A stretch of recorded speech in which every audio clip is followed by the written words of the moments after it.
How in the world is Zack Snyder's Star Wars meets Seven Samurai movie as boring as this? Welcome to Sandwich Reviews. I'm the Talking Sentient Sandwich, and I was looking forward to never thinking about Rebel Moon again. But with the release of Part 2, I should probably go back and take another look at Part 1. And let me tell you, it's just as bad as you remember.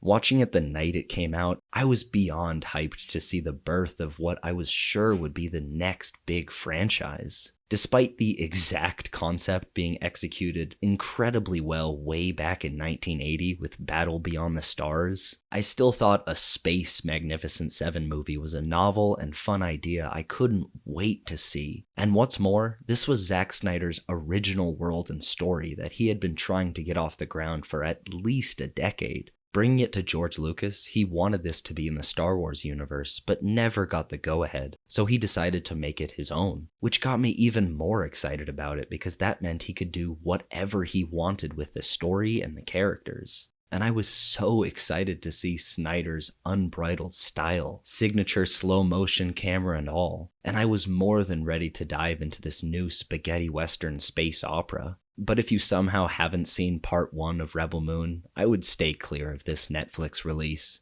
I'll get right into spoilers because what even is there to spoil? The poor slave guy is actually a prince. The untrustworthy smuggler is actually an untrustworthy smuggler. But who cares about any of that? There were too many characters for me to care about a single one of those, making the reveals about them mean less than nothing.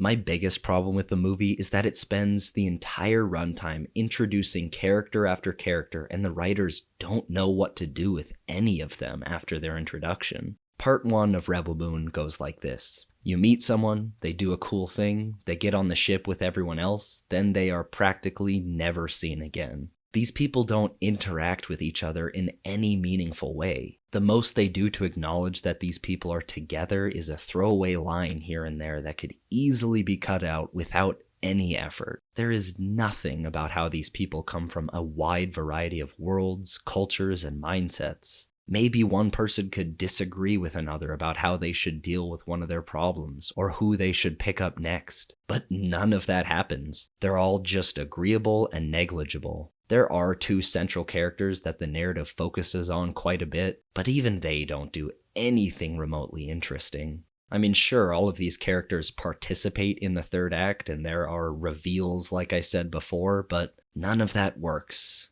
Snyder has always been good at creating jaw-dropping moments in his films, but the cool factor from these moments often comes from sacrificing other elements of the story, such as characters. Practically once a scene, Snyder tries to inject a cool slow-motion moment that either wasn't earned or just wasn't necessary in the first place. Yet, I have to admit, when those cool moments and ideas hit, they are pretty good. Like the bounty hunter robots that look like scorpions. Those were really cool. But everything in the movie is set up for Part 2, which can be good, but wasn't the case. Contrary to popular belief, I think a movie can work even if it's only there to set up the next one in the franchise. I mean, just look at Across the Spider-Verse. Yet, a Part 1 still needs to work as an emotional and somewhat rounded out experience, and A Child of Fire was the furthest thing you can get from that. I'm starting to get tired of these epic long-form stories split into a Part 1 and a Part 2. But as long as they keep making money, studios will keep drawing out these stories for as many ticket purchases as possible. And I understand that.